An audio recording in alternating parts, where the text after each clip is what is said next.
So welcome to our seminar. It's of course the period of exam, so we are short of our students who are studying these days. But in any case, the talk will be fascinating because it is about a fascinating book, and I am delighted that Sean Mathews is here to present his book, which has had a lot of great reviews and acclaim, and he has presented it already in many places. It's a very original book. He will present it a little bit to us, and we will also have a discussion, and then we'll open it up to your questions. Sean is a journalist. He is of Greek American descent, and he decided to move from the United States and go to Greece and become a journalist there, a journalist of the region, because he studied Arabic in Jordan.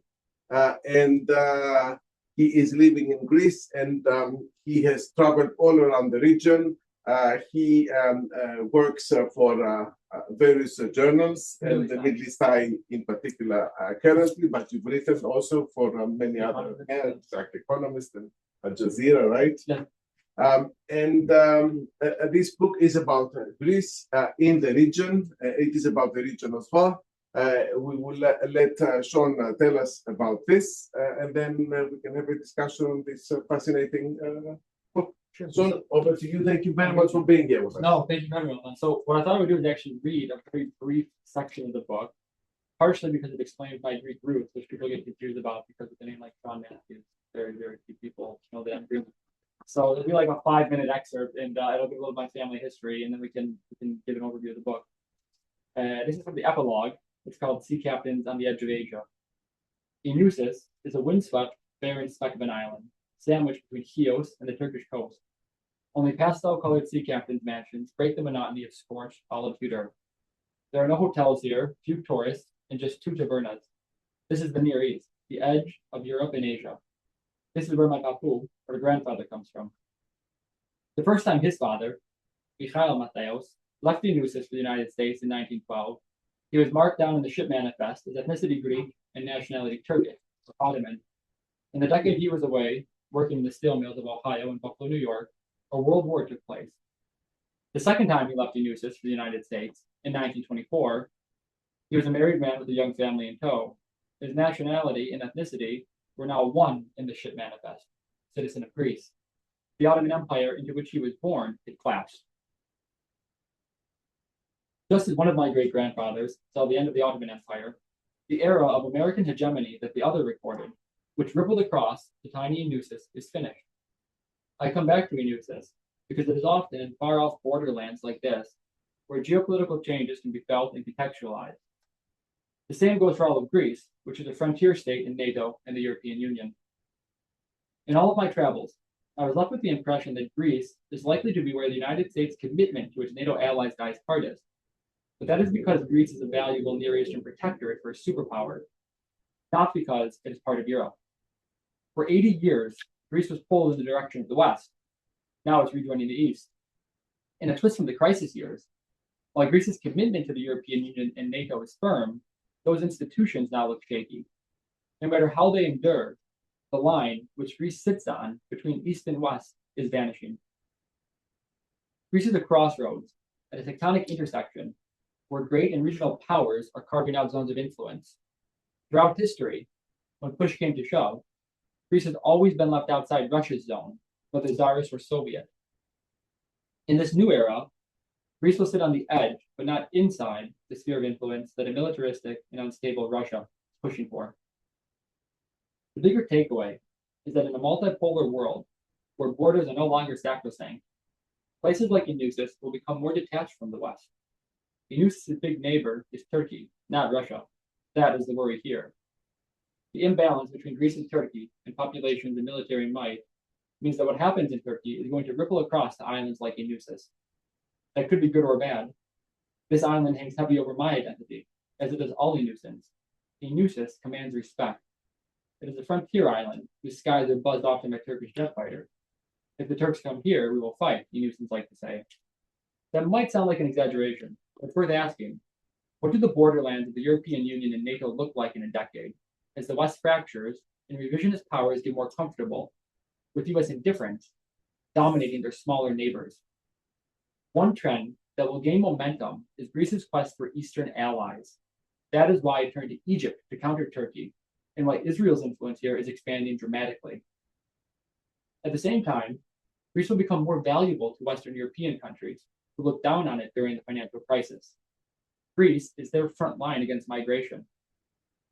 What about Eleusis? These momentous changes could bypass it altogether, leave the old sea captains and young sailing cadets here to bask in their island bliss.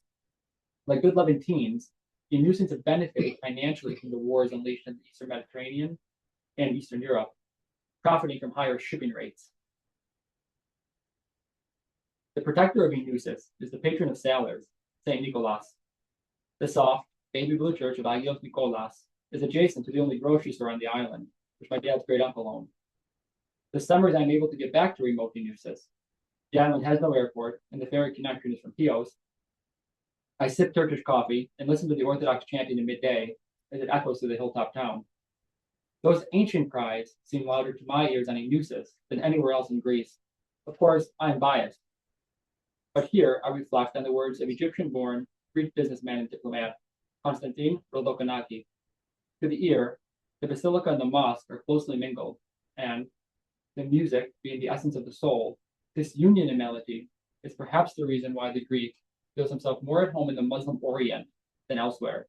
So here, he is surrounded by his enemies of several centuries of conflict. The migration crisis was not the main focus of my travels.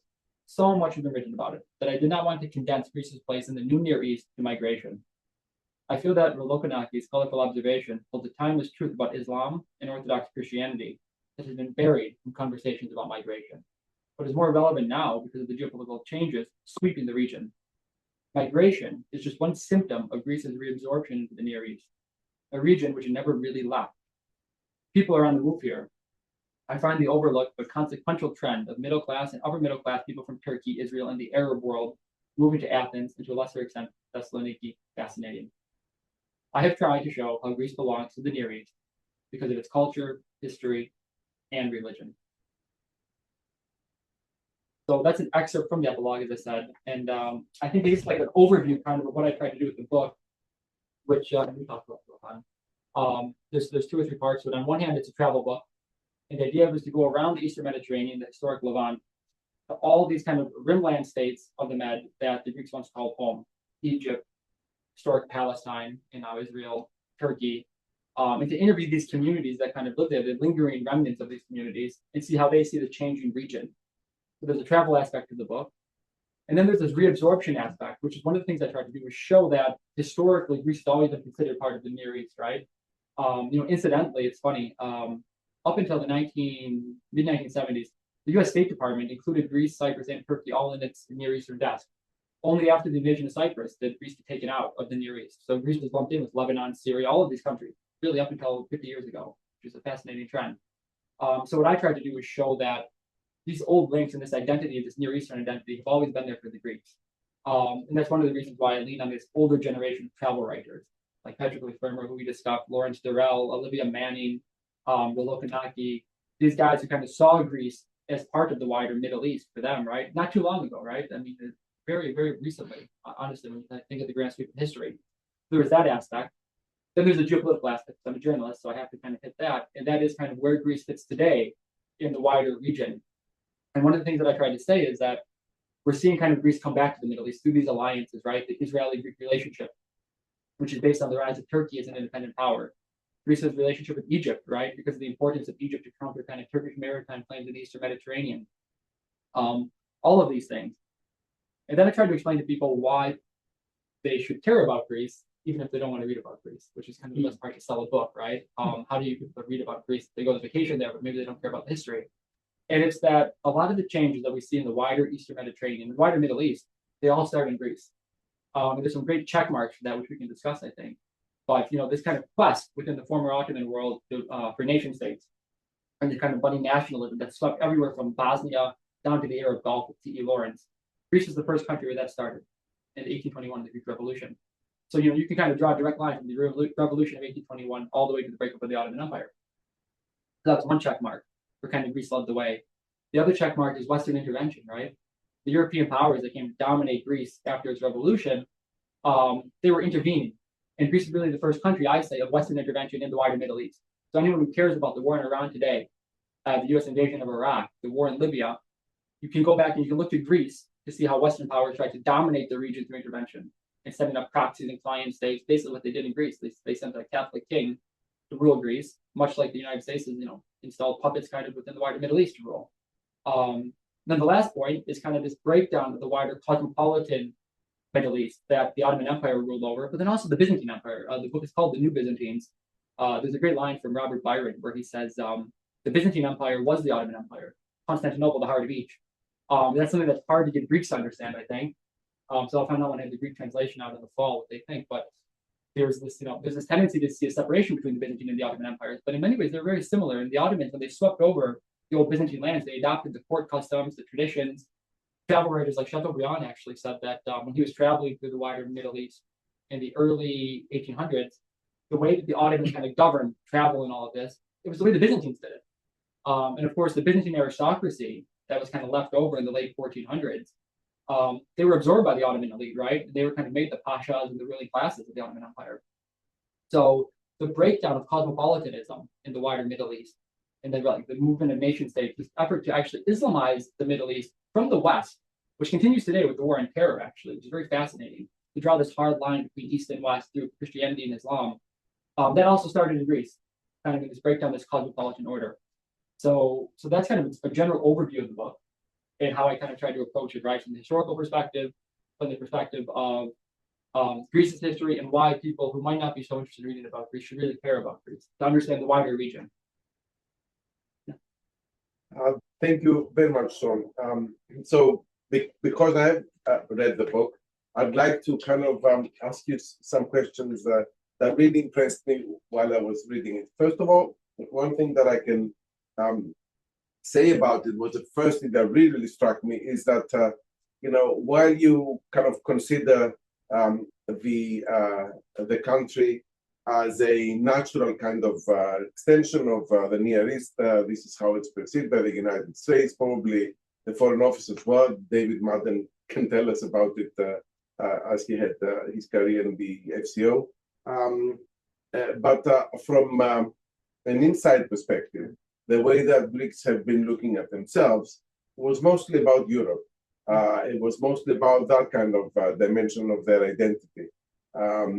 That the split identity is something which is felt much more among Turks if you speak to them than if you speak to Greeks who are really looking westward. So what I thought was really interesting is that you're looking at this other angle of Greece as a country that connects to that world, that the majority of Greeks are actually trying to escape from because they also consider their past to be, all the ills and the pathologies of the system are basically have to do with the Ottoman Empire. Well, there's a great line, by the way. There's a great line from the writer Lev Shpak in The Bastard of Istanbul, her novel. And this novel is not to give the whole story away, but it's about kind of this extended family. And there's a girl who's Armenian from the US, and she kind of goes back to Istanbul to find out about her mother's family. And it turns out she realized that she's stepsisters with the Turkish girl. And I have this quote in the book, and it's a beautiful quote. And the Armenian girl looks at her Turkish stepsister. She says something like, we Armenians, we would be Middle Eastern too. And she goes, you Turks are in constant denial that you're not part of the Middle East. You don't want to admit that you belong to the Middle East. And she goes, us Armenians would be Middle Eastern too if you hadn't kicked us out and made us a diaspora community. And I say basically that actually summarizes the Greeks on both sides, right? Because the Greeks on one hand, they were kind of kicked out of the Middle East by these nationalisms, right? Arab nationalism, Turkish nationalism. So they were kind of hit on one side.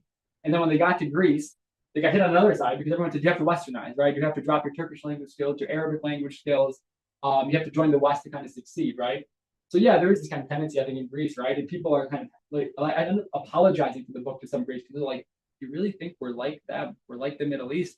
And I get some cover. I'm half Greece, so I can say it. But yeah, I'm like, yeah, Greece, if you live in Greece, travel in Greece, especially if you work in the Middle East, the Arab world, let's say, you see the similarities very, very easily, right? And you see kind of this land of gradients where kind of the Middle East starts in Greece, I say, right? It kind of starts after Italy.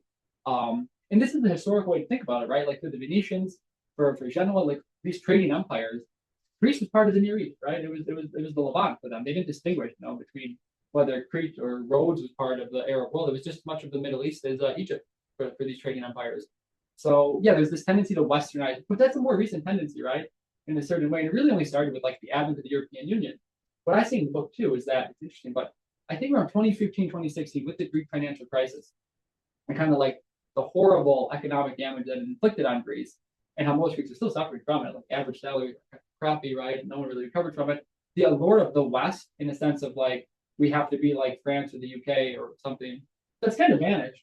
Like I don't think anyone really looks to Germany or the UK today and Greece and says, hey, we want to be more like them. So maybe that was true back in the 80s and the 90s, but I don't think it's true today. And if you look at Greece today, this is another reporting aspect of the book that I said. The money that's coming into Greece, you always follow money from people as a journalist, right? The money that's coming into Greece, a lot of that money is from the Middle East. It's from the Arab world. The UAE was the biggest foreign direct investor in Greece in 2024. Wasn't Germany, wasn't France, wasn't the US, it was the UAE. Qatar, the Emir, was just in Greece. He visited the prime minister. The Saudis are investing in Greece. There's so much money coming in from Lebanon and from Egypt, middle class investment in real estate. So I think that's starting to change in Greece. As kind of we see kind of problems in the West, and kind of we see this kind of fluctuation in terms of where money is coming from in investment. Because very much like joining the West with the Greeks, at the end of the day, it was really about money, right? It was about kind of a better life for your family. I mean, that's what people care at the end of the day. They don't care about these philosophical issues. They care about how to make your family's life better. And as that's kind of changed with financial crisis, I think you're starting to see a little bit of a shift.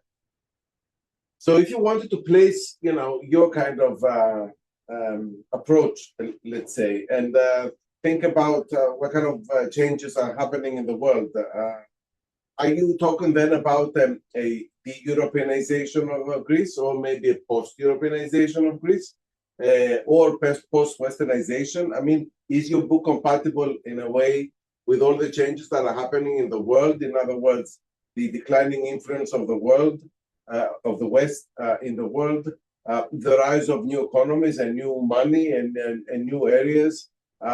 Is it also compatible with the new multipolar kind of system in international relations? Do you see your book in that kind of spirit? Yeah, very much. I mean, it's a book about kind of this multipolar order and why Greece, in fact, it matters more geopolitically because we live in a more multipolar world. What I try to say in the book is if you look like from the the post-war era, right? So once Greece and Turkey both joined NATO in early 1950s, 1952, I think they joined right together. The East Med kind of got boring, right? Like America had basically, I say in the book, right? America surpassed the British Empire's wildest dream in terms of dominating the Eastern Mediterranean after World War II, right? So they made it really sleepy because Greece and Turkey were in NATO. And just for that relationship, we can kind of address this question. Great answer to it, but like the maritime, that historic maritime feud between Greece and Turkey. Up until recently, say the last 10 years, it was kind of a boring, arcane feud, right? Like the Greeks and Turks would fight about maritime zones that nobody really cared about. They came close to the war in 1996 over EMEA, right? Yeah. And the Clinton administration came in and intervened, and it got its two NATO allies to back off of each other. And that's only because the Americans pulled them away from each other. That feud was kind of like boring, right? Like who really cares about the maritime dispute between Greece and Turkey? But now, in a multipolar world, when America is not that interested in the region, and you have incidents like it was in 2019, I think, where those two the Greek and Turkish warships collided, and it kind of came close to conflict. You have this more multipolar world where America's absent, and what are the Greeks doing to counter Turkey, which is now an independent power, which doesn't really care what America says so much, and it's flexing its muscles as a rising power. The Greeks are looking around for allies, so the Greeks turn to the Israelis for help. They're looking to the Egyptians for help in Libya, where they have this maritime dispute. So very much kind of this Mediterranean rivalry between Greece and Turkey is a perfect manifestation of this multipolar world, and why Greece matters more, and why kind of the collapse of the U.S. kind of power structure in the region, it kind of makes the region more interesting for journalists for sure. And this is why Greece needs to turn back to the Middle East to care about it. Have the U.S. kind of in this unipolar moment existed still, and you have the U.S. dominating the Eastern Mediterranean, the Greeks could care less, about the Egyptians probably, or about Turkey, or Israel for that matter. And actually, the Israeli relationship with Greece is probably the most interesting. We were talking about this. I have Durrell kind of cited throughout the book, and a lot of people don't know this, but the Alexandria Quartet, right, is kind of like Peon to Alexandria. There's a geopolitical side to that, those novels, and Durrell envisioned a Middle East where the Coptic Christians of Egypt were secretly cutting arms deals with the Zionists. And that was the essence of the book of Alexandria Quartet, right? It was that this kind of Coptic Christian banker was trying to arm the Zionists because he was scared the British were pulling out of Egypt. And to me, I said, that kind of reminds me today of the Greek-Israeli relationship, actually, right? So the Greeks are nervous that the Americans are pulling out, so they're going to the Zionists for power against the Turks. And again, it's because of this kind of collapse of this U.S. unipolar world that we're seeing. So very much multipolar book. So let's think about your use of the term Near East or East Med. Is there such a thing as East Med? Obviously, I mean, you did mention that it is very much a conception of the American Foreign Office there. But the question is, can we identify? I mean, we have an East Med program here at CISO, and sometimes we're just thinking, whether there are any kind of historical justifications for that region to be called the region, or is it merely a kind of a transactional environment where you've got multiple countries with different, often competitive national agendas, and from a Greek perspective, basically, is creating partnerships because there's Turkey there.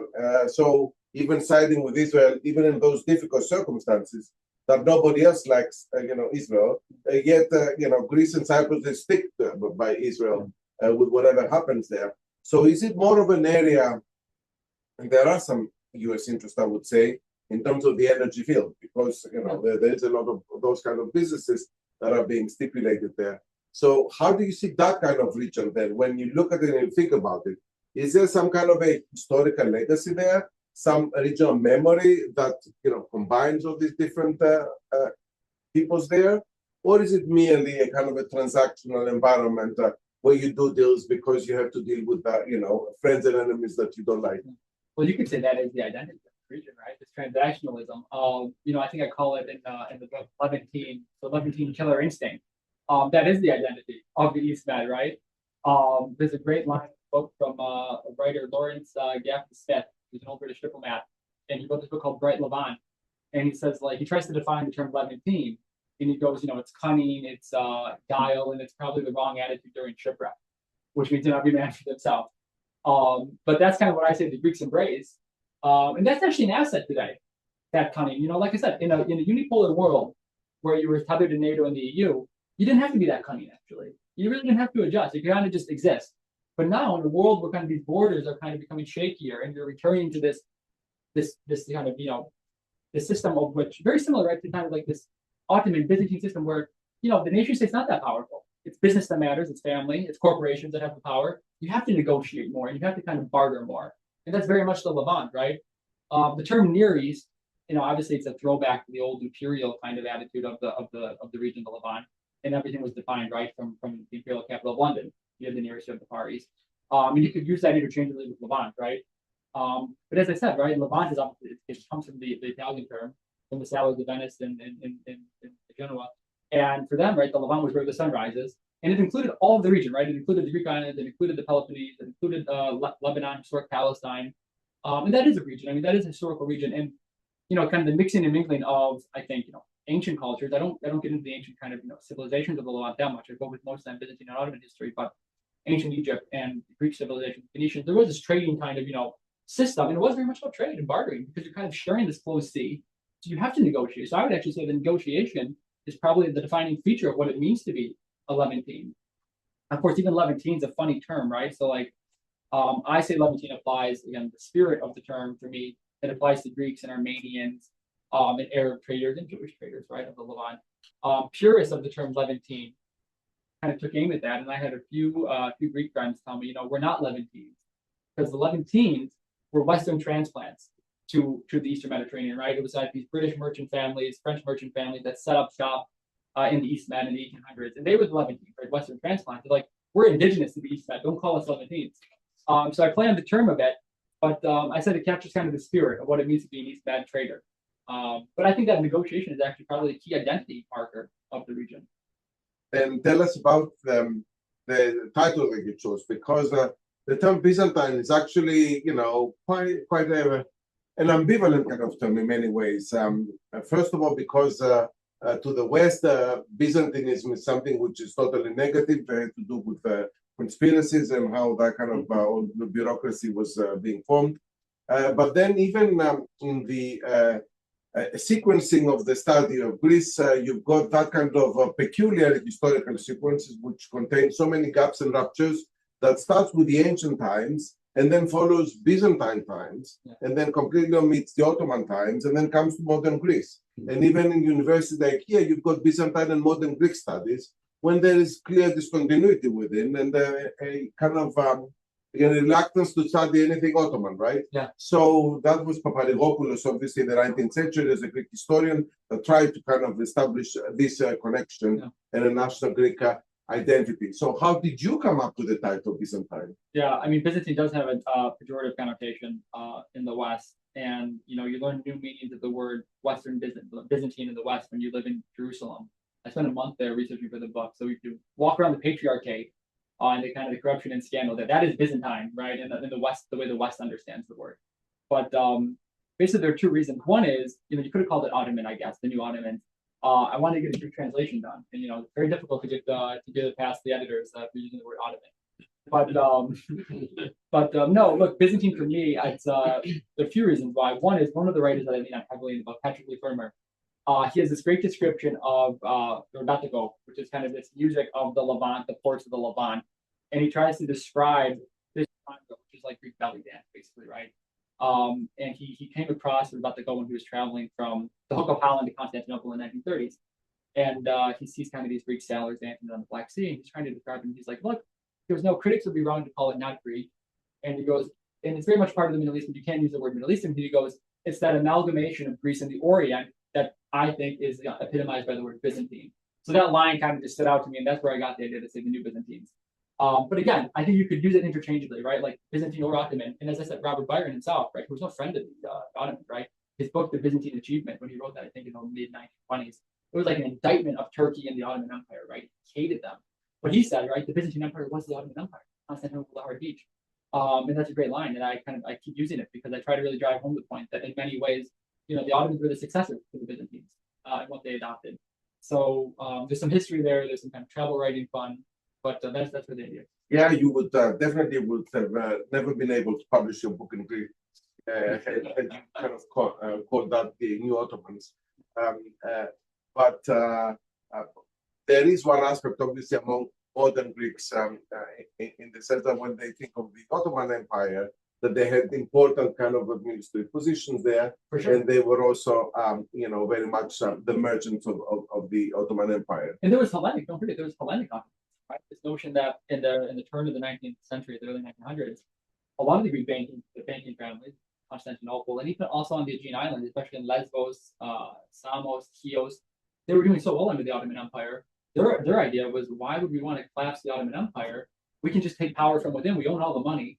The Sultan's in debt to us. We've got everything. We've got all the assets in our hands. Why would we want to tear it up? They were the banking class, the oligarchy that controlled everything. They'd be stupid to destroy it. And that was Hellenic Ottomanism, right? This notion that we can take power from within.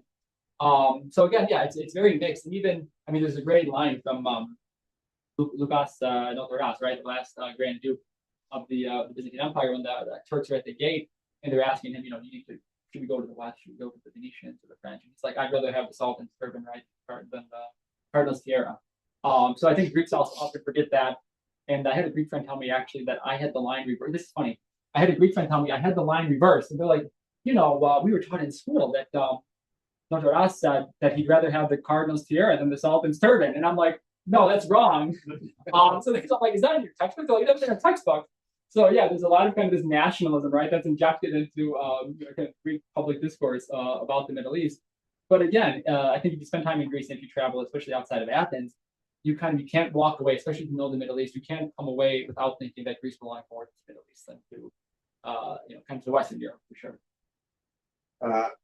One other relevant aspect while I was reading your book is, which is a rupture of what we've been used to, like the European dimension that I spoke to you about at the beginning, is how Greece has always been perceived as the periphery of Europe, the crossroads. You've got that kind of language, yet you chose to actually deal with Greece as a hub.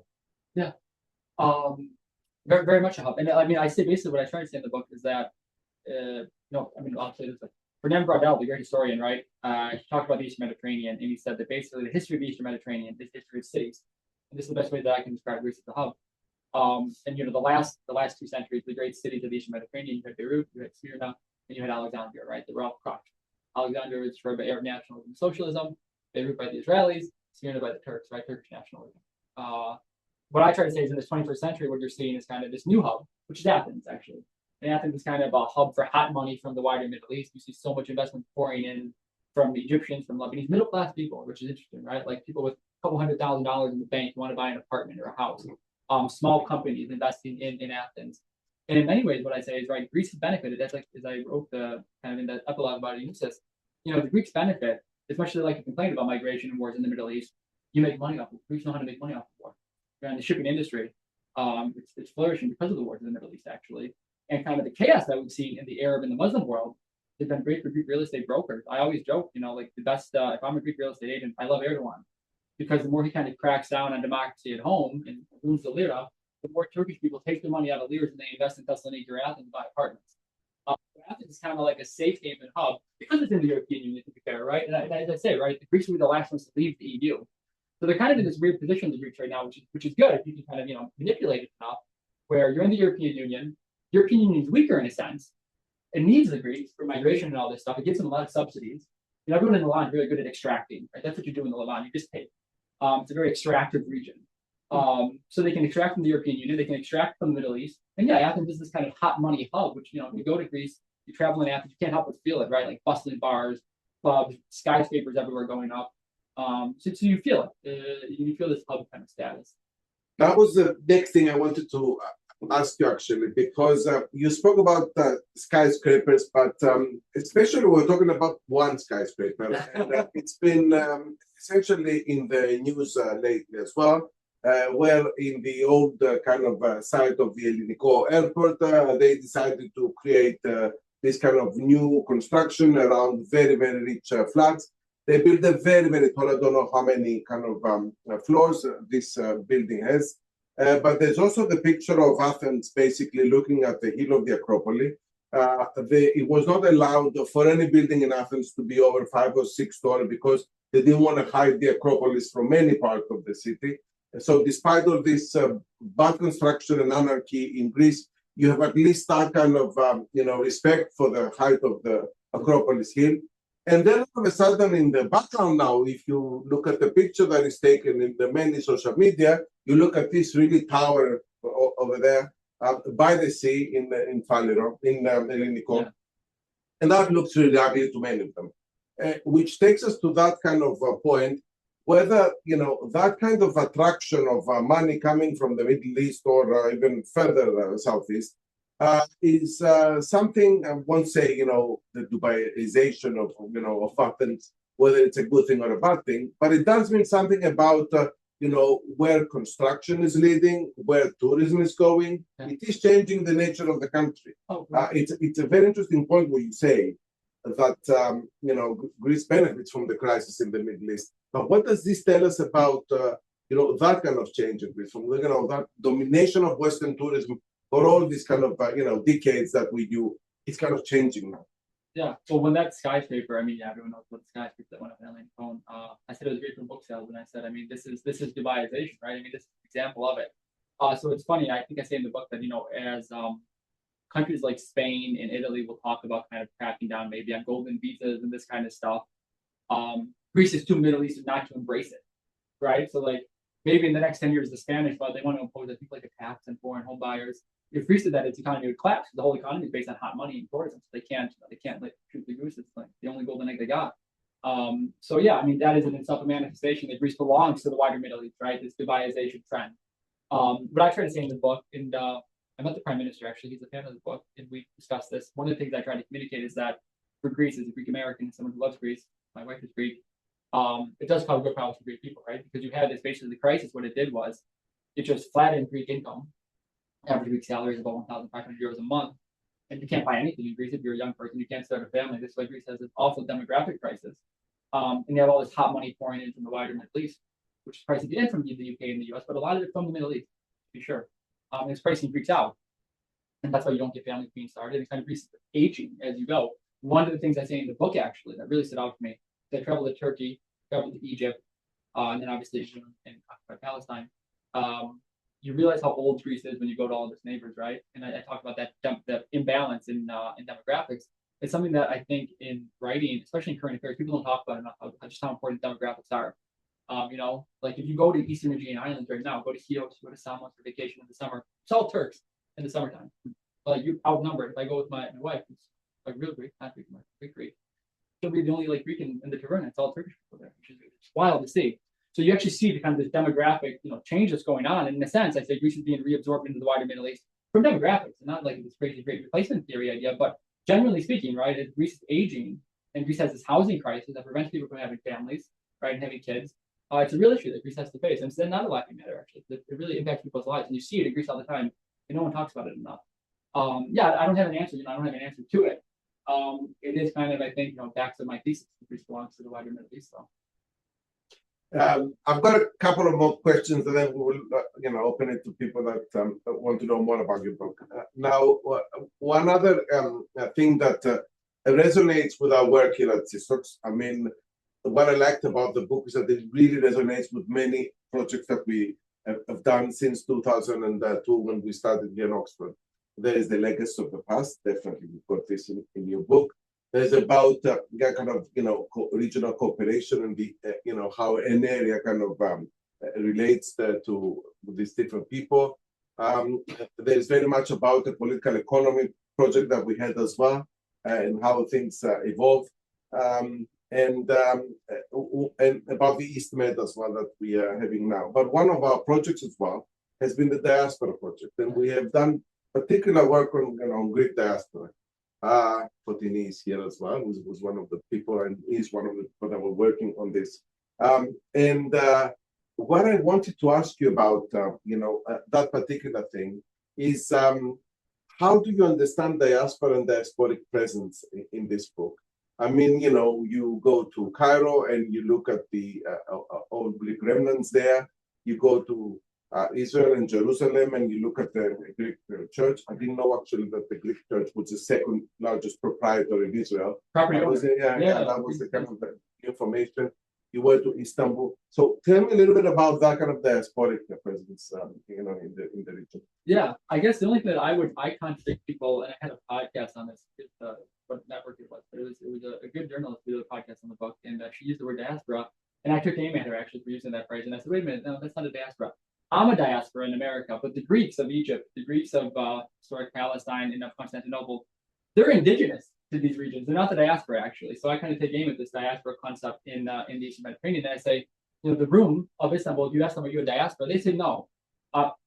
This is my city. I was born and raised here. My family's a century. Like, literally, we're descendants of the indigenous inhabitants of Constantinople. So we're not diaspora. And the Rum who kind of consider themselves, right, the ancestors of Eastern Romans, right, who were the Byzantines. They didn't call themselves Byzantines, they called themselves Rum, because they saw themselves as the inheritors of the Eastern Roman Empire. They wouldn't call themselves diaspora, right? They would call themselves the indigenous people of Constantinople. The same, by the way, for historic Palestine. The Greeks of Palestine, if you interview them, they don't call themselves a diaspora Greek. They call themselves, the original Christians of Palestine, of historic Palestine. So that's interesting. One of the things I did learn about all these kind of communities that live in the wider Middle East, and I say this in the book, is someone who is part of the diaspora, American. They're really fascinating. They're fun drinking companions. They're amazing. And kind of they learn how to get along and go along, especially in Egypt. The Greek community in Egypt. I spent the night with them at the Greek Club in downtown Cairo. They were a lot of fun. And like one of the things, like I said, one of the things was that they are a lot less insecure, kind of about all these things that Greek Americans care about, right? Like Turkey is the boogeyman. Erdogan kind of is like a megalomaniac. About Islam, like in the West, like Islam against Christianity. Whereas, the Greeks of the diaspora, they go along and they get along, and they know how to kind of live within the wider region. Actually, so I to be honest with you, I prefer the Greeks of the Eastern Mediterranean to the Greeks of the diaspora. They got a cleaner head on their shoulders. The most interesting community was the Rum of Constantinople, and a lot of people forget this, which is really interesting. The Rum were persecuted under the nationalist secular government of Turkey. And it surprises a lot of people when they read the book. I think Greek Americans get surprised the most that the Rum of Constantinople, Istanbul, a lot of them were big supporters of Erdogan, actually. And that surprised a lot of Greeks of the diaspora because it was Erdogan, because he was Islamist, who gave them their political and cultural freedom.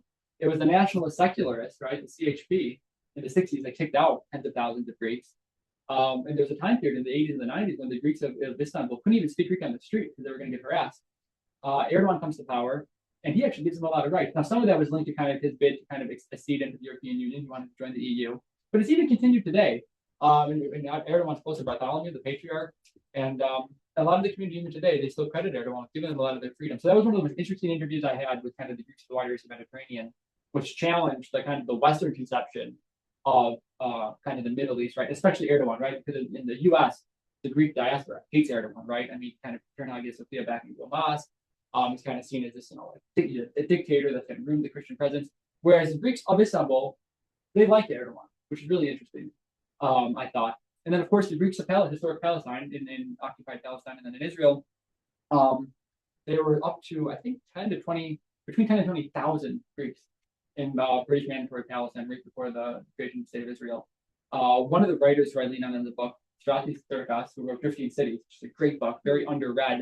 He talks about kind of looking at, he travels around Alexandria, Cairo, and Jerusalem during World War II. He was a leftist fighter in the Greek resistance. And he talks about kind of the Greek, he did beautiful descriptions about the British Mandatory Palestine, World War II era, the World War II era Middle East from the perspective of the Greek communities in all of these cities. So it's a great read. It's a long read, but it's a great read. And kind of he lays this groundwork for how the Greeks were, scared of the Zionists. They're petrified of them because the Greeks had a lot of power in Mandatory. The church, as you said, was the second biggest landowner. The church owns the land the Knesset is built on, right? So a lot of money involved too. Always comes back to money in the Middle East, right? There's a lot of money involved. So like the Greeks kind of saw the Zionists coming in with American support, and they were scared of them. So that was also really interesting to kind of talk to the descendants of the Greeks of Palestine, kind of the Greeks of the British Mandate of Palestine. Only 100 are left, just about 100, from 10 to 20,000, which is wild. That's another thing I talked about in the book, right? So I went to the three big cities that I went to: Istanbul, Jerusalem, Cairo, to be kind of the Greek communities. The Greeks of Egypt were small in number, about 2,000 left, down from 200,000. But obviously, right, they have their club right in the center of Cairo. They're actually expanding it, their franchise. Classic Greek thing to do, right? It's so popular with the Egyptians, they're opening another one, which is a riot. But so the community there, it's going to shrink, and it's going to probably shrivel out because of the economic crisis in Egypt. Right? Egypt's in a horrible economic crisis, but they don't really feel any like political persecution or anything like that. The Greeks of Istanbul also, they're shrinking, they're dying out. The average age has got to be 60, something like that. So it was a real pleasure to meet with them. And I actually went to the opening day of school. It's Geography, one of the last Greek schools left in Istanbul. It's fascinating. My wife and I went. We kind of walked with the kids to church, which is a lot of fun. But even there, right, you had kind of this cultural vibrancy. The Greeks of in Jerusalem that were the most dormant and the quietest under the Israeli occupation in Jerusalem, which I found was very telling. You don't hear that in the West a lot, right, especially in the U.S. But of all the communities that I visited, it was the community that was the biggest shell of itself was actually the one in Jerusalem, right? Which you would think, in the U.S., typical reader might think like, well, the Greeks in Turkey would be the most depressed, or Egypt is a Muslim majority country. The Greeks there, no, it was the Greeks of Israel and in Israel that were the kind of the most dormant. Not that they were under any persecution, but that Zionism, especially after 1967, when the Israelis came in, they occupied East Jerusalem and the West Bank, they left no space, right, for the kind of the Greeks. And there's a great line in the book from P.J. Vatikiotis, obviously, who's kind of like this, titan of Egyptology. I know his son Michael Vatikiotis, so he helped me with the book a lot, and I read PJ's memoirs, and he talks about basically his father. So this is P.J. Vatikiotis' father. Yep, in 1947, and he's living in West Jerusalem in the Greek colony. There's a Greek colony, beautiful area of West Jerusalem, really beautiful limestone villas and houses and apartments. And the Palestinians come to be P.J. Vatikiotis' father, asking him if he wants to escape from the Zionist militias. And he goes, the Zionists are coming, we got to get you out of here. And he goes, no, I'll be okay, don't worry, I'll be okay. But it was interesting to me, right, that it was the Palestinians who came to rescue him from the Zionists. I always found that very interesting. So yeah, you learn a lot, I think, from these communities living in the wider region, how to go along and get along, and to really kind of throw a lot of these misconceptions that people have in the West, on both sides of the political aisle, left and the right, throw them on their head. And I learned a lot, reading about these communities from you. So thank you. Now, my last question before then we invite some more questions, because I think we've given a little bit of an idea of what the book is about. But you didn't only travel to those countries beyond the national borders of Greece. You also started with Athens, and then you went to Piraeus, then you went to Yanina, then you went to Thessaloniki, then you went to Kavala, and then Xanthi. Now, tell us, how did you choose those kind of places? How do they connect with the diasporic or the historical diasporic populations of the places that you went to.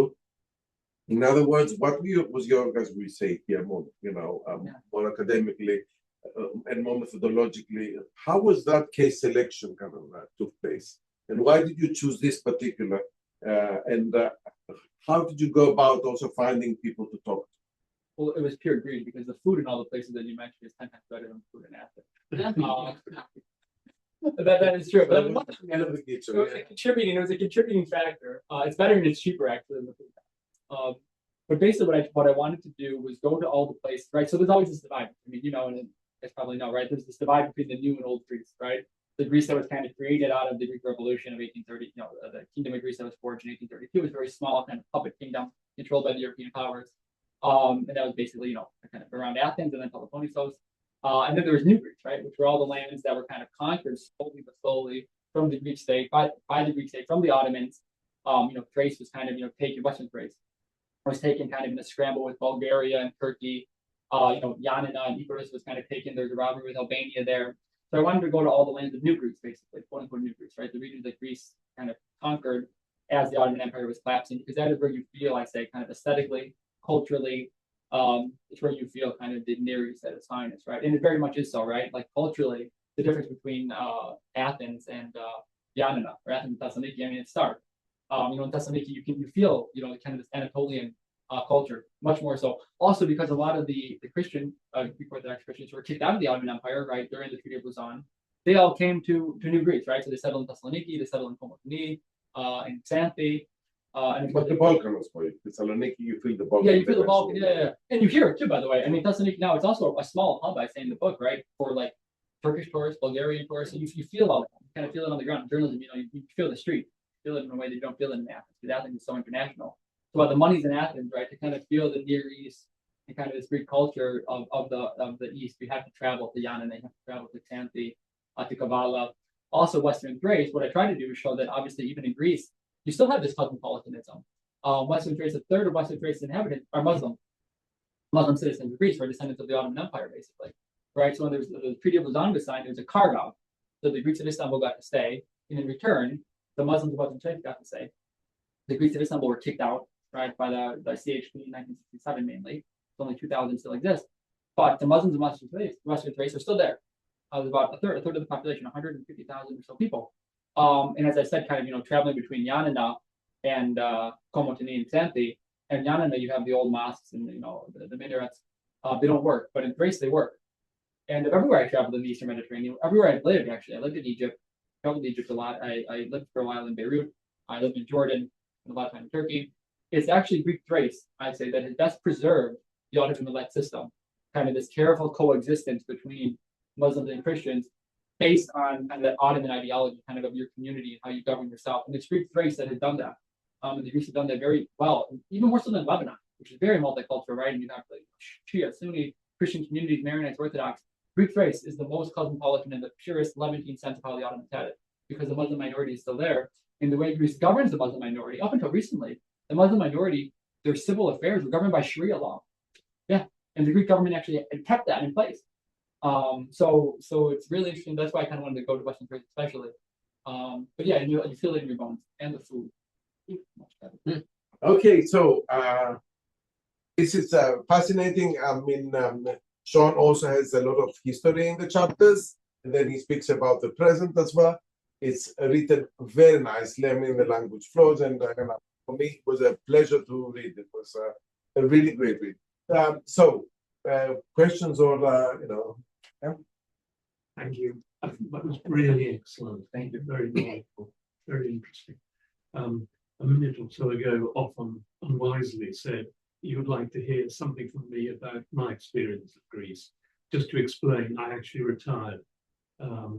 It's 20 years ago, so I haven't actually been dealing directly with these affairs for some time. But I think it's fair to say, I have a lot of contact with Greek officials, and they saw the Greece they wanted to exist as Western and European, not Western European, Western and European. And the idea of them being part of Near East and all of that that was precisely what they wanted to get away from, and why they joined Europe.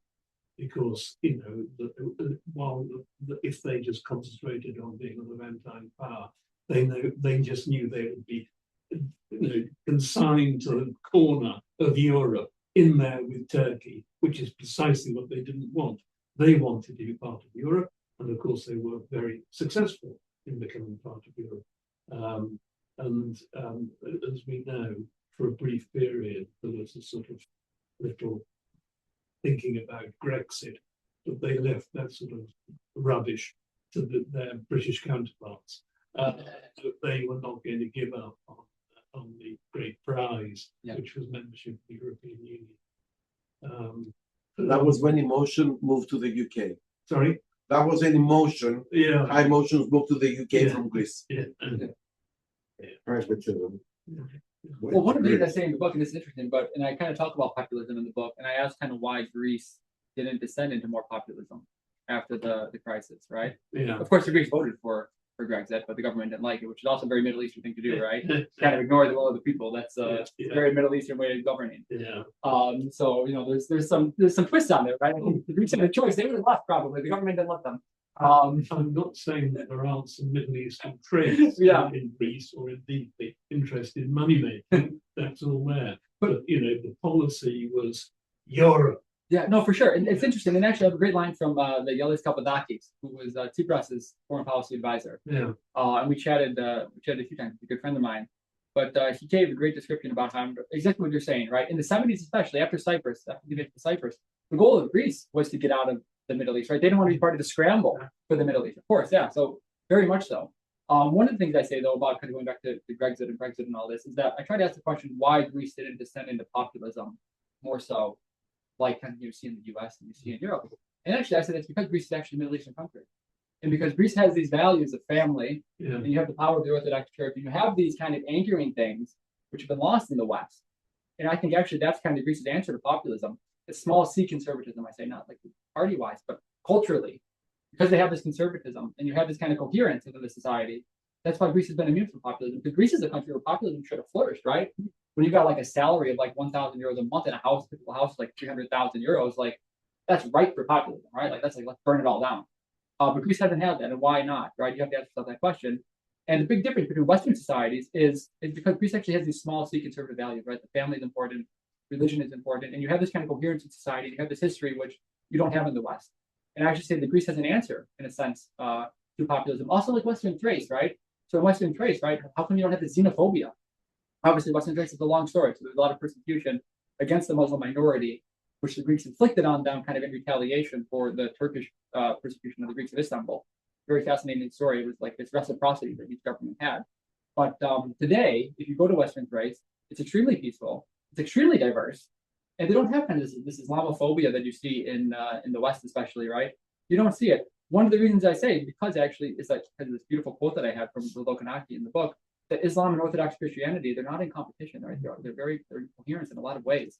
And you see this in a way that my mom's Catholic, Irish Catholic, so I can say it. You don't see it in Catholicism, and you don't see it kind of, I think, in Western faiths, but you see it in Orthodoxy.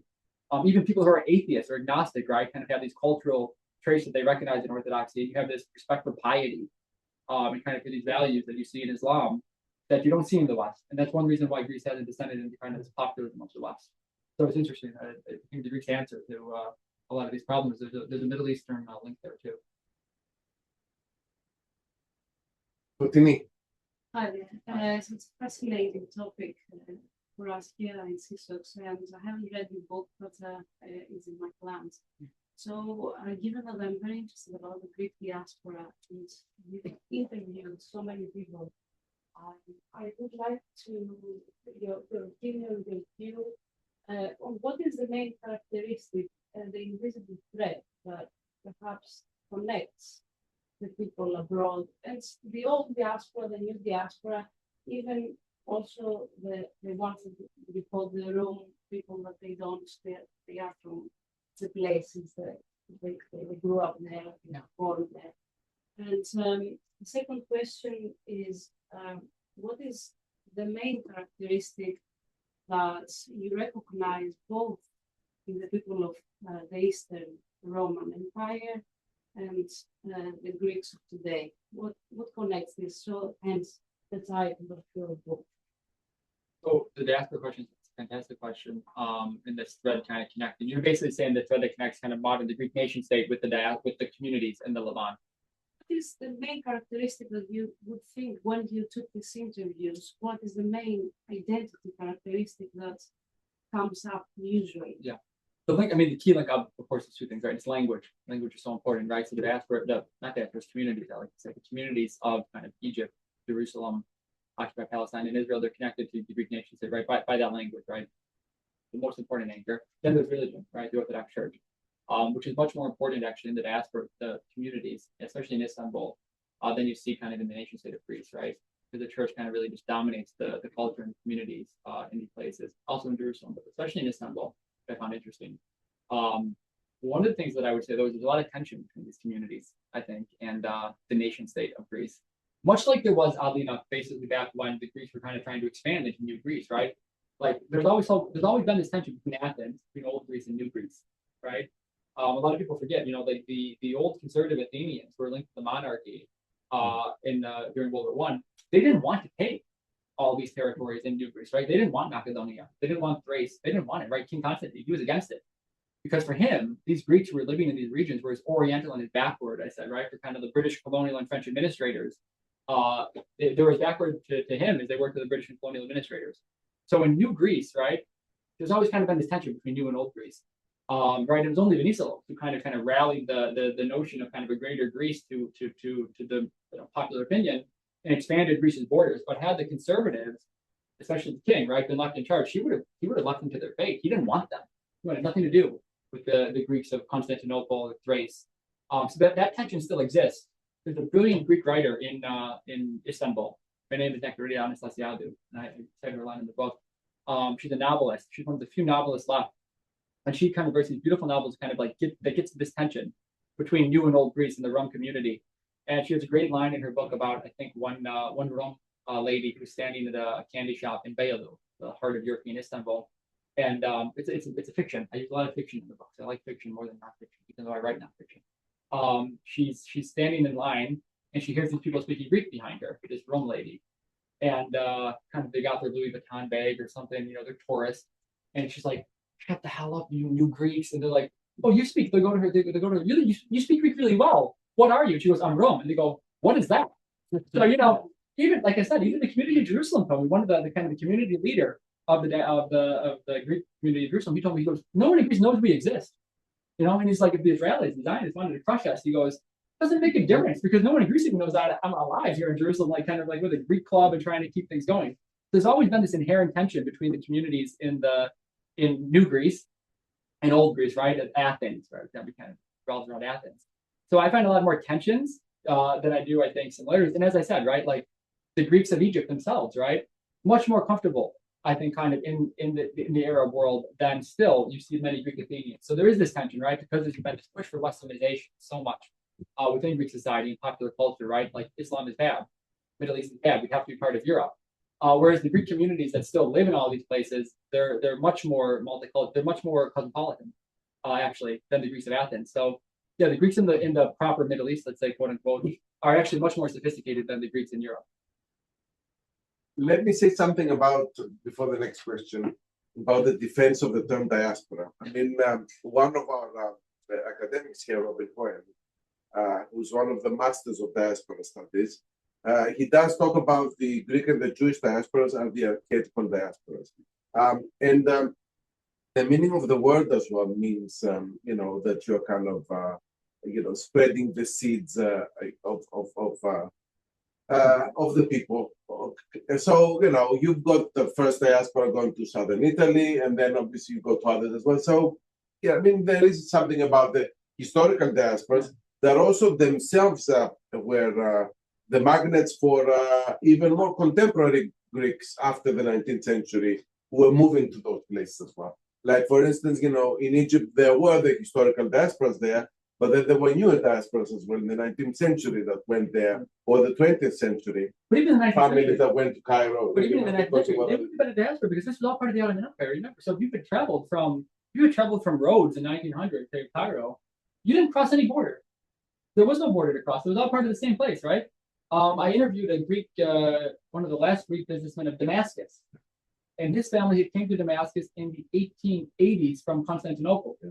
You know, and to go from Constantinople to Damascus in the 1880s, you were to diaspora, you were still within your state. So it's a recognition, I think, of the nation states. And what I try to say in the book, of course, as we're seeing this fracturing of border nation states, that kind of these identities matter less and less. What matters more is your city, right? And it matters kind of more your culture and where you're in, as opposed to kind of this nation state identity, which is crumbling in the multipolar world, and especially with immigration and kind of remote work and how you can move around.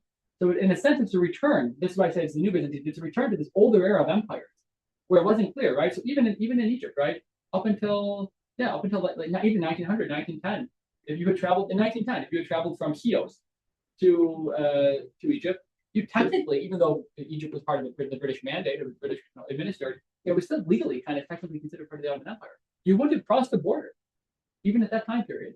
So I think it's really interesting, and I think today, again, obviously, I'm not trying to attack the term, but today what I'm trying to use is the Greeks as a proxy in a sense to understand this new region. As I said, this conversation itself, a reflection of that. The Greeks, you can kind of see the trends that are emerging in the wider Middle East and in the world. They come to Greece first because Greece is this borderland, and it's kind of this pivot point in the region between Europe and the Middle East. Who else would like to have an opinion about it or ask something? Yes. So I've got a question about the future economy of Greece and how it connects to this. So, Greece is one of the problems in Greece is that they have a low value added economy, exporting barrels of olive oil versus iPhones, right? And what strikes me is that if Greece wants to export high value added services or products into Western Europe, it's not going to work. It's difficult for them. They don't have a comparative advantage there. But in the Middle East, in North Africa, Eastern Europe, it's interesting. I'm just curious what you see as over the next few decades, the capacity of Greece to become a high value added service provider and other, high tech and different kinds of related industries in that region. You see a future there, or are we going to be selling Airbnb spaces and Right. Even real estate is not a value added industry. No. That's basically a transfer. It's a rent seeking. I mean, Greece is rent seeking. You're not creating a vibrant economy that has people adding values. But of course, that is again not to make it to kind of denigrate it, but it's that is the Levant, right? All these cities were rent seeking. Right? Beirut was the ultimate rent seeking capital in the '60s, right? How did Beirut kind of thrive in the 1960s? It thrived because a bunch of Palestinians got kicked out of Israel, and they brought all their money and their wealth to Beirut, right? It was a hub. Same as Greece, right? Greece kind of Athens is a rent-seeking capital. I say it in the book, it's a rent-seeking capital, right? Also, though, the hard thing about Greece is that you really can't trust statistics in Greece because it kind of belongs to the Middle East. So, for example, the shipping industry is a great comparison, right?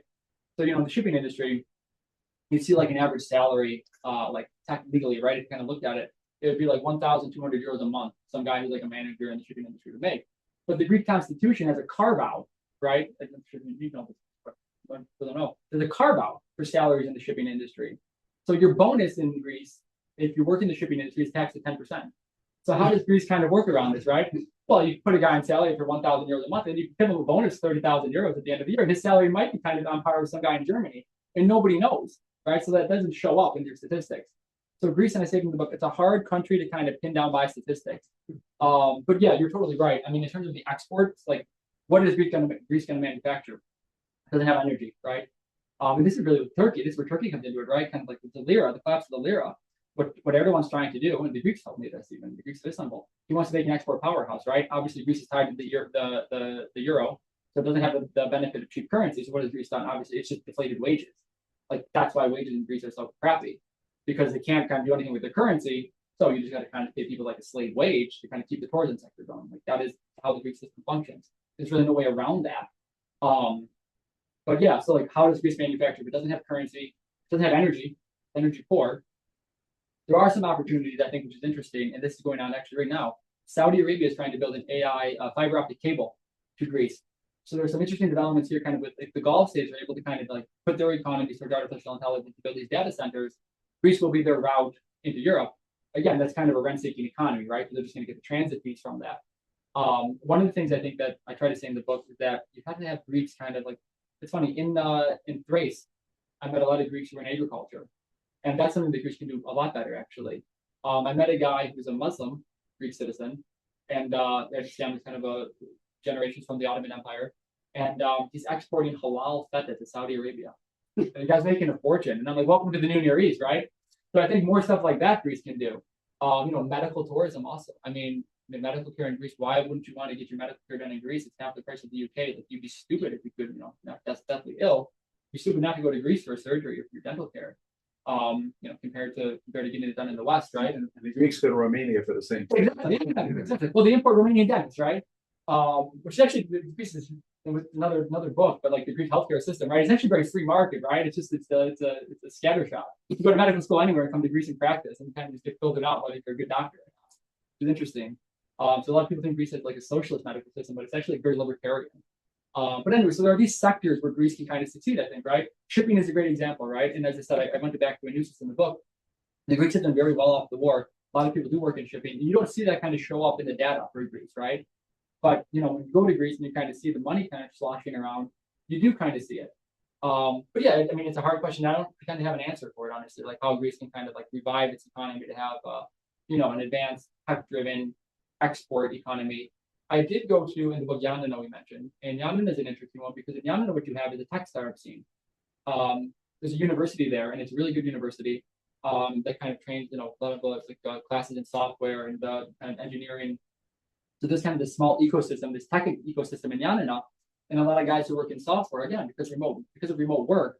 You can work from a company for the US or the UK, and as long as you have an office or a hub attached to a university, maybe you can live in Yanina. And I met some young guys who are in their late 20s living in Yanina, making like 3,000 or 4,000 euros a month, which is a good salary in Greece. Living in Yanina, it's like probably like making like 9 or 10K a month in London. So it's really the same. So like these guys are living pretty well. So there's little like pockets of excellence I think that you can find, and you got to seek them out. But it's difficult, and I don't really pretend to have an answer for it. But it's a great question. Jonathan. Yeah, thanks. That was absolutely fascinating. And I was very struck by your remarks at the beginning about Greece being, the beginning of the sort of nationalist revolutions and so forth. And in a way, historically, one of the reasons why Greece joined the EU, EEC then was, when it did, rather than later, was for a similar reason. If you go back to 1976, the European Commission, in its wisdom, said Greece is not ready to join us. Its civil service is lousy. It's got all huge problems, and we would do better to have a much closer relationship than we do under the Athens Agreement. But we won't call it full membership. We'll call it sort of enhanced associate relationship or whatever. And Constantine Kalani's then got on to Giscard, rang him up, said, "This is an absolute scandal. What are you going to do? This is Greece, the cradle of democracy." Yeah. And these sort of technocrate apatrides in Brussels are rejecting the cradle of democracy for footling reasons.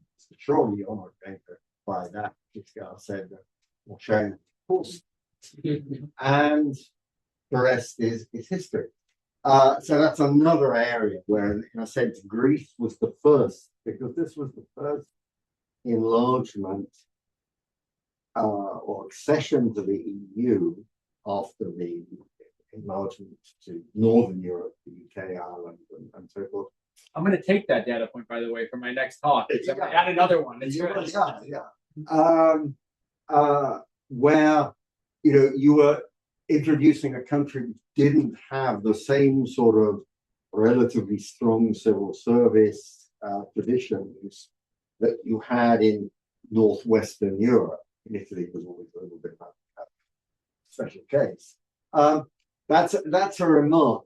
I'm also intrigued by the fact that you're talking about the Near East, which was a term when I was a child but then sort of very rapidly disappeared. And people only ever talked about the Middle East. And it is interesting because it gets back to the point Othon was making about, what is the Eastern Mediterranean? And in a sense, is the Near East another way of defining the Eastern Mediterranean? And if so, where does it stop? Is it, in a sense, back again to the Ottoman Empire? Or does it go further? Is Saudi Arabia part of the Near East? I don't know. Is the Gulf part of the Near East? Is it a distinct concept from the Middle East? It's a great question, and I'm not trying to put a definitive scope on it. I think I'm going back to Bright Levant and Michael Sloan Smith, and he said that I think for him the Near East stretched when he was in the Foreign Service for the British government. It stretched from Albania all the way down to Aden. Is where he drew the line. So there's a maritime character for sure to the Near East, right? Which is why I think you can use it interchangeably with East Mediterranean. And again, it goes back to cities. As I said, the book very much is a book about cities, right? Obviously, like these great trading cities. So like other than Amman, would you call Jordan, Amman, kind of a Near Eastern state? That was a debate in Jordan a lot when I was living there. People would be like, are we part of the Levant or are we part of kind of the Gulf? And you kind of get this division line. I think you could draw the line probably like Damascus is a good dividing line, right? Damascus has always been kind of seen as this gateway to the desert, right, to Arabia. And it was the old camel caravan line for the Hajj, to Mecca and Medina. No one going on the Hajj and go to Beirut. You go through Mecca, through Damascus into Mecca and Medina. So Damascus is probably a good dividing line. Everything east of that, I would say, would be like kind of pure Gulf, Khaliji, culture. And then you have the Near East kind of in the East Med. The one thing that I do want to pick up on, what you said about kind of this birthplace of democracy in the EU, it is fascinating. The Greeks, they play a double game, right? And this is why the Greeks are good Levantines, because as I said, Greece is the ultimate case of oftentimes the patron, the colonial kind of state, exploiting the patron to get ahead, right? So this exploitation goes both ways, right? And you see this in the Middle East all the time, right? Whether you're covering like the conflict in Libya or the Palestinians or whoever, Egypt, right? The states that are indigenous in this region, Greece included, they're great at exploiting the patrons, right? And the bigger powers. So they do that, right? So the Greeks, Venizelos, the master at that, right? He played it. The way that Venizelos kind of consolidated Greece's gains in the Paris Peace Conference after World War One, it was to basically make the pitch that we're the birthplace of democracy. We're going to be the tip of your spear to Britain, right? In the Middle East. So Venizelos, he was great at playing that card exactly, and that's a tradition that Greek politicians have kind of always played, right? Century now. They exploit that kind of Western weakness for the birthplace of democracy very well. And I actually say in the book, I said the Palestinians, they kind of needed a Venizelos, actually. They needed a guy that could have done that. They didn't get one, and they kind of got shafted. So yeah, Venizelos was very good at that. And it's a Greek tradition. There's a great writer called David Holden, who I cite often in the book. Holden wrote 2 books. First, it's called Greece Without Columns. Cited extensively in the book. It's really old. I think it was published in 1969. And then he wrote another book called Farewell to Arabia. He only wrote 2 because he was assassinated in Cairo in 1977 by the CIA. Most people think he was the London Times correspondent. He was a KGB agent, and the Americans had the Egyptians assassinate him. He only wrote 2 books, but he wrote 2 very good books.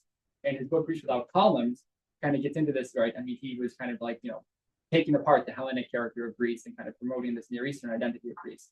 And he talks about how Greece, basically, its fate during the Civil War was kind of sealed with the West, right? Because it's seen as the birthplace of democracy, and because it has this maritime characteristic, that there was no way the Soviets, the Russians or the communists could really ever get a foothold in Greece, because the Brits and the Americans would just never allow it. Because culturally, right, it's a maritime power. It's got to be open to the West, to kind of these liberal states that are sea powers, trading states, that kind of were attracted to this birthplace of democracy, whereas the Russians weren't, right? Stalin didn't care. But it was like an emotional issue for the UK, right? And then for the US in the end, the Truman Doctrine. Again, there's another one, the first, right? Western intervention in the post-war world. It was born in Greece. First country Western intervention. So all the wars, kind of Vietnam, South America that you saw, Africa. The first one was Greece. It was the first kind of theater for post-war intervention by the Americans. But again, David Holden, he talks about this kind of this allure of Greece, the maritime power, and is the birthplace of democracy. And that's why the Brits and the Americans could never let it go, right? They would never let the Russians take it, because it had this like psychological hold on the Western conscience. Going back far. Yeah, exactly. Yes. Yeah. Yeah. What about the Black Sea Greeks? I mean, they more or less disappeared. I think. I don't think. You gotta come to Thessaloniki. They're all in Thessaloniki. Yeah. And so basically well, so I have a chapter on Thessaloniki. My wife is from Thessaloniki. And basically we PAOK, obviously, the football team. Mm. I basically say that PAOK is Byzantium in a nutshell. So PAOK is owned by a Black Sea Greek. Ivan Savidis, who's kind of this oligarch, Russian-speaking, Black Sea Greek. I think he's Russian speaking, and he claims kind of this Greek, Black Sea identity. But he's the owner of PAOK, right? Which is kind of this, this football team, which is like an iconic team, a lot of hooligans. And Savidis uses it for kind of political influence in Greece, or he did until he kind of got run out of Greece a little bit. He still owns the team. But in Thessaloniki, you definitely kind of feel the Black Sea Greek presence, and also in Thrace. A lot of Greeks from the Black Sea settled in Thrace, in Western Thrace. Not only that, very interesting, there was kind of this like reverse great replacement theory game that went on in the 1990s. So the Greek government at the time, when the Soviet Union was breaking up, they were really nervous about the Muslim minority in Western Thrace, right? So they saw kind of Yugoslavia falling apart. They saw the conflict with Albania. They saw Bosnia, and they're like, oh, we got a lot of Greek Muslims here who are Greek citizens. We have to dilute their influence. So I forget what government it was. I think it was PASOK, right? They imported a whole bunch of Greeks, people who claimed to be Greek, fleeing the Soviet Union. They put them up in Western Thrace, and they kind of just gave them, like this socialist kind of, housing and all this stuff and salaries. And they brought them in because they wanted to dilute the Muslim presence in Western Thrace. Actually, it's a fascinating story. So there's a big kind of a Black Sea Greek presence in Western Thrace because of, I think it was PASOK. Don't quote me on it. Correct me if I'm wrong. But it was PASOK that brought them in to dilute the Muslim presence. So in Western Thrace, you feel the kind of the Pontic Greek presence, right? Pontos, and in Thessaloniki. Yeah. Any other question? I've got one. Yeah. Actually, I have two, and you can finish. I mean, can you tell us a little bit about from a U.S. perspective, whether the diasporas there, we call them, that come from that particular place? So, is there any kind of, and what kind of connectivity is there between the Greeks in the U.S., the Egyptians in the U.S., the Jews as well? I mean, can you tell us a little bit about those? Cross-diasporic connections. I mean, I'm originally from New York, so Astoria is like the best example of it, right? I mean, you have kind of the Greeks. It's like the Levant microcosm, right? So you have the Greeks there, you have the Egyptians, you have Albanians, you have Syrians.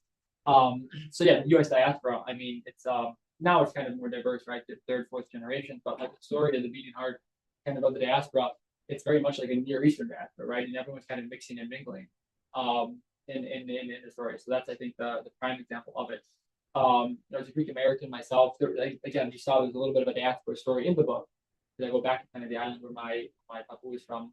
My yaya from Beria, I was from. But yeah, there's a diaspora story there. Obviously, the Greek Americans, we go back every year. Chios, which is kind of the big island next to me, which is a great example of that. I met my wife on Chios, and she was shocked how many Americans were there when she first went on vacation. We were like, what? The whole village was like American. She's like, no one was speaking Greek. They're all Americans. They're all like third or fourth generation. So I think Americans do cling to that. Greek Americans definitely cling to that diaspora identity. And you see it, especially in Chios.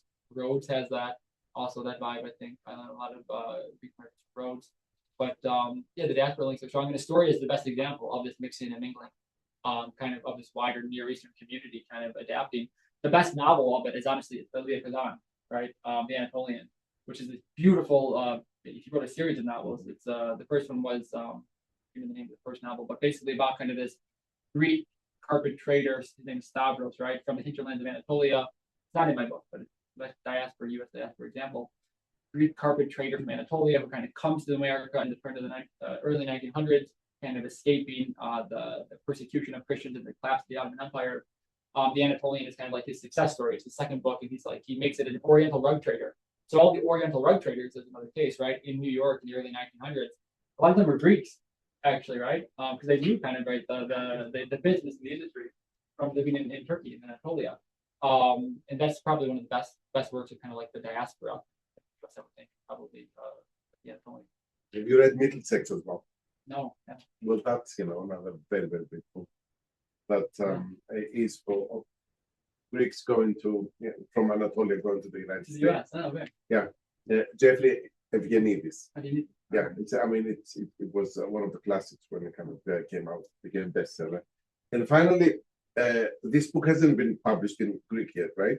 Not yet, in the fall. it'll be Okay. out there. So what kind of reactions are you expecting calling modern Greeks New Byzantines? Well, Katamarini, which is kind of a paper record for Greece, they ran a nice Greek article on the book in English when it came out. And I think they played on, there was the line from Summer Ross who said, we belong to the West, right? So Katamarini ran an article basically with a pun saying we belong to the East for the book. So I think it will be controversial in Greece when it comes out. It's done with love, as a member of the diaspora. Definitely, it's a great book, Sean. Thank you very much. I highly recommend it. There are copies outside with a discount if you want to get.